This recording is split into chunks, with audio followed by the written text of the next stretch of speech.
who he was. He had mistakes in his Aqeedah? Really though, please. Really? Imam Nawawi rahimahullah had mistakes in his Aqeedah?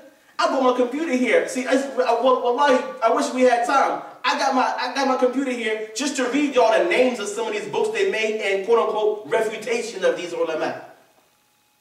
Just so a person can beware. So who are these people? What have y'all wrote? First bring me a book y'all wrote that is substantial. Then I might possibly believe that y'all know something that y'all talking about.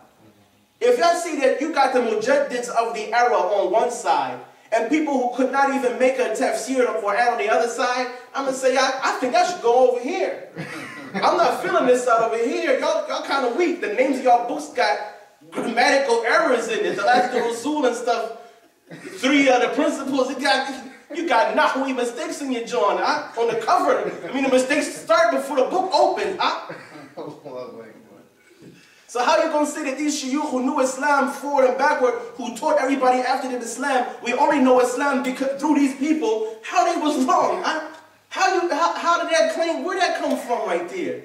That's where it gets real confusing. So a person also learns the science to know who to get the religion from and who is claiming that they are a scholar of Islam, but they actually are a deviator of the people who are Muslim, making a Muslim who've been Muslim all their life doubt their faith now because they don't know how to classify the Aqeedah like this person did. Instead of just basing on the outward, look, you say La ilaha illallah, yeah. You say Muhammad Rasulullah, yeah. Are you a Muslim?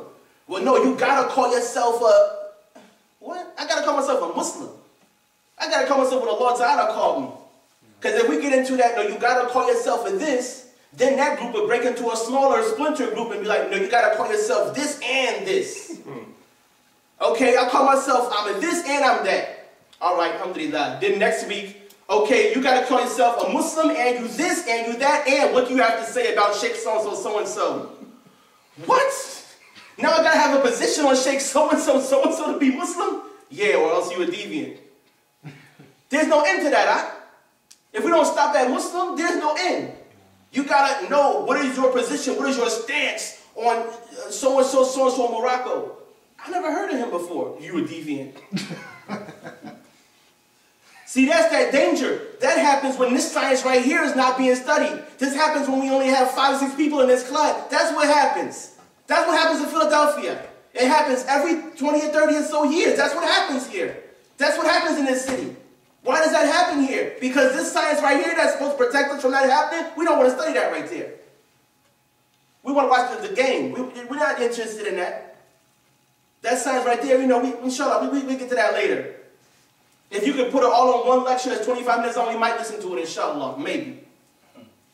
So the next group come up. Then now this group got the full truth and nothing but the truth. Whoever, so help them God. Anybody different with that, they in Jahannam.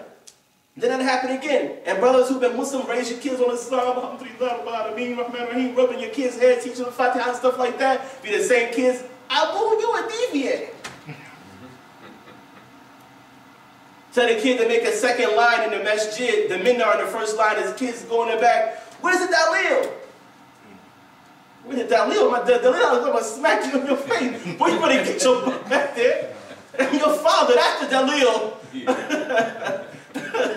I need a dalil to tell you to go in the back, make another line with the kids. So that becomes a problem, akhi. When authority gets bucked and people get disregarded, that becomes a problem. So the judgment of the Sharia in this, I'm saying this to say, this is why it's wise for us to know this science right here. It's not no iffy, maybe, maybe not, I'm going to choose, maybe I can learn it, maybe I not learn it, whatever. As long as I'm Muslim, I'm okay. No, you're not. You are Muslim, yes. You're okay, yes. But the danger of misunderstandings, you will not necessarily be safe from. And if you are safe from Allah saves you, alhamdulillah. But what about your children? Will they be as strong as you are? I see a lot of girls and boys, a lot of young Muslim brothers and sisters out here not practicing Islam. They got Muslim parents. They got Muslim parents. They tell you in a second, my name is Shaheeda. But you was dressed, I really ain't know. Wallahi, I had no idea whatsoever that was your name. I would have never guessed. You know, brother with a Muslim name, Muslim parents, Muslim family, selling rocks out on the corner. So who's to say? Maybe you might be saved. May Allah might save you. You got strong enough iman. You was in there in the early days of Islam in Philly. You can hang, you can hold your own. You ain't going to fall for every new thing that crops up. But what about your kids, huh? If you put all that effort and time into raise your kids as Muslim, and for them to turn around and then say that you're not a real Muslim because you don't follow Shaykh so-and-so like we do, that's a problem. Can't nobody in here tell me that ain't a problem. That's a problem. And so that's why we have to learn these type of sciences from the beginning, so we can teach them, impart them to our children, to our wives, and to our families, so that we know from the beginning what it really is, so nobody can come after that and try to mislead us and take us away from that, inshallah. Masailuhu, the subject or the topics of it, قضاياه الباحثة عن الواجبات والجائزات والمستحيلات. Masail is basically the issues of this science, and it includes basically the study of what is wajib, what is jaiz, what is mustahil, what is necessary, what is possible is jaiz, and what is mustahil means what is impossible, what can never be. And that those are all 10 of them, inshallah, tabaraka wa ta'ala. And then, as we said, inshallah, shukran akhi, jazakallah khair for reminding me about that too. I'm glad you said that, because we weren't finished. And then right here, I wanted to introduce some English books, inshallah ta'ala, for English readers, so that they will know, have an idea of some books that are good to have on this science, or things that pertain to this science, inshallah. So I'm going to try to make some space here, make some room here to go over that, inshallah. Oh, no, I'm going to bring this closer. I just realized what it was. This is recording. Okay, I'm going to bring this closer to my face. Okay, number 1, Al-Albani unveiled. Make sure you get the zoom in on this joint right here. Al-Albani unveiled. Oh, man. And it says on the back of the joint, who are the Ahlus Sunnah wal Jamaa'ah? Who are the people of the Sunnah and the unity? Al-Albani unveiled. It wasn't really there. I'm not picking on nobody, but it was on the top. It was like the thinnest and the smallest size of the books, and the bigger, thicker hardback joints on the bottom. So that was just there, you know. Another joint, Al-Albani and his friend, Shaykh. I just need that clear area right there. Shukran, Shaykh. I'm sorry. Don't worry about it now. Alhamdulillah, it's okay. Just like Allah. Al-Albani and his friends. Number 2. Al-Albani and his friends. This is written, compiled by Shaykh G.F. Al-Haddad. Jibril Fuad Haddad. Basically, you can trust the books that this brother writes, because they're all Ahlus Sunnah books. Yeah, you can have one. Go ahead, Shaykh. Yeah, keep it. Please do, inshallah. And pray for me too, inshallah, brother. Make dua for me.